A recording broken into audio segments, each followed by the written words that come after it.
May naghahabulan. Puntan muna natin sa loob. Malapit na matapos yung nabuhusan na pala nila. Slab. Ito. Tubig. Ito yung ilalim ng bahay. Yun o. Doon na yung binubuli nila yung semento.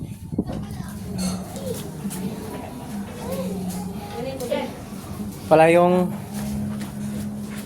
paliguan. At ito yung CR. Tsaka paliguan. At dito naman yung packet sa taas, hagdan, silipin natin. Silipin natin yung nasa taas. Sandan, dito tayo dadan. Tayo dadan, Andyan yung pamangkin ko. Inaayos nila yung semento. Tawag dyan, binubuli. Ayan, binubuli na ng kapatid ko. Andiyan pa siya, overtime yan, overtime. Kaway ka, Jericho. Overtime to. Kasi overtime na siya. Silipin natin, akit tayo dito sa hagdan, Dito pa yung pamangkin. Silipin natin sa taas. Maayos na. Yan na. Ay, hindi naman na ako akit. Ayan yan yung CR sa taas. Binubuli, inaayos niya. Ito naman yung mga electrical. Diyan naman yung sa breaker ng bahay. Yan yung riser ng kuryente paakyat.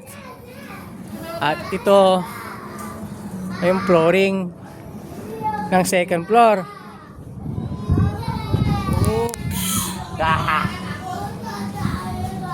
Okay na. Bali. Aray.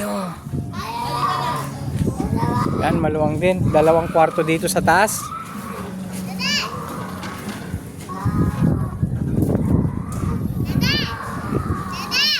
Yan, overtime. Overtime yan, kapatid ko.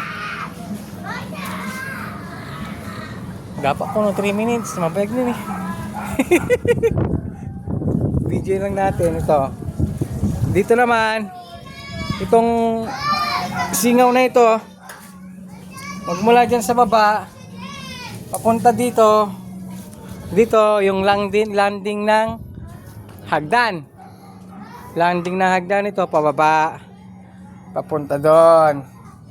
Yun yung hagdan, diretso dito. Pag ganon. Ay! Mahirap makat! Ay! Yung silong, okay din naman na. Ayos na, yan. Okay na. Ibote. Baba na yung kapatid ko. Dahan-dahan. Libur masun. All around yan. Libur masun na, puriman pa, architect na, engineer pa. Saan ka pa? Di sa bahay niya. Okay, bye-bye.